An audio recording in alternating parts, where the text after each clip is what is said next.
Medical evidence is literally the most important to establishing this scenario of the crime.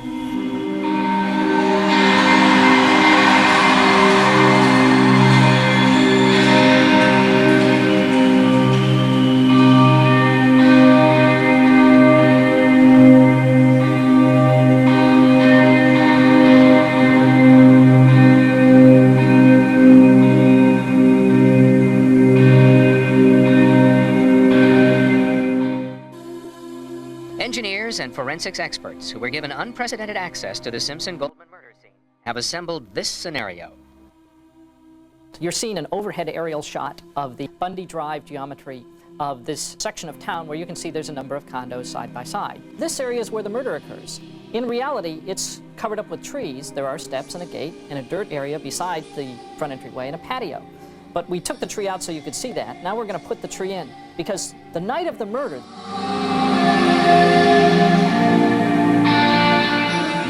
the tree provides incredible shade, and it's extremely dark in this area. At this point, Mr. Goldman comes up to the gate, punches it, and rings the doorbell. Nicole Simpson leaves her condo, and she actually leaves the front door ajar to come down and open the gate. There's obviously a speakerphone, and she knows who her visitor is. Literally, the assailant has to come from the patio area, or the physical arrangements of the subjects make no sense. The way he attacks them immobilizes them both. He hits the right side of Mr. Goldman's face with his left hand, and does so very hard. There's a substantial bruise on the right side of his face. Simultaneously, or very soon thereafter, we believe the assailant hits Nicole Simpson on the left side of her face with the butt of his knife, the pommel. And that knocks her right side of her head into the wall. We believe that knocks her out, which enables the assailant now to come down and deal with the number one threat, which is the young, able, and in pretty good shape Mr. Goldman.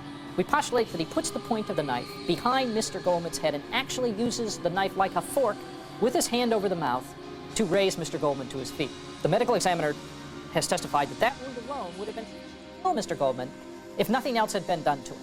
It's obvious from medical evidence that the assailant has a hand over Mr. Goldman's mouth, is having a talk with Mr. Goldman, and is emphasizing his points with the knife. The next fatal blow received by Mr. Goldman is a plunge right over his heart, hitting him in the left side of his torso. Another thrust, again from the back, upwards under the rib cage, which is also a fatal thrust. And he takes a final knife blow in this side, another fatal wound. And we postulate he falls away into the fence. We see abrasion marks down the back of his scalp, which we believe is a result of falling down the fence. And then he falls over, and that is literally the position he is found by the police the next morning. With Mr. Goldman dealt with, the assailant is now free to turn his attention to Nicole. The assailant uses the same technique to lift her as he does Mr. Goldman. Hand over mouth, most important. It's clear, again, that the assailant is talking to Nicole Simpson. The reason we know this is before the final fatal cut of her throat, there are 3 other small cuts on her throat, parallel to where the fatal blow is going to be administered. It's clearly, again, torture. The final cut across her throat is going to be delivered with her head cocked substantially back. And the strength in that cut is enormous. And by that I mean she is going to receive a single slice to the front of the throat that is going to be so deep it is going to nick her spinal cord. That requires tremendous strength for a single cut. I don't care how sharp your knife is.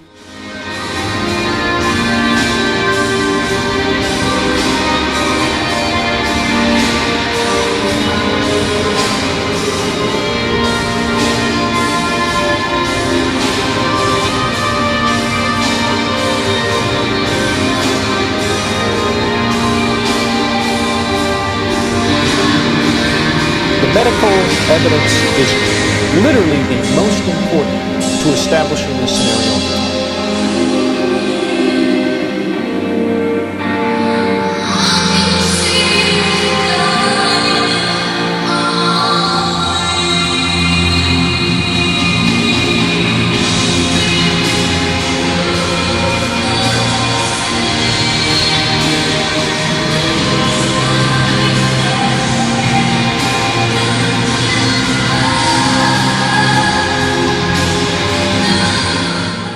The choreography, the movement of the characters through the scene, has been driven by the medical evidence, because the choreography has to produce the wounds, and they have to be produced in a certain order.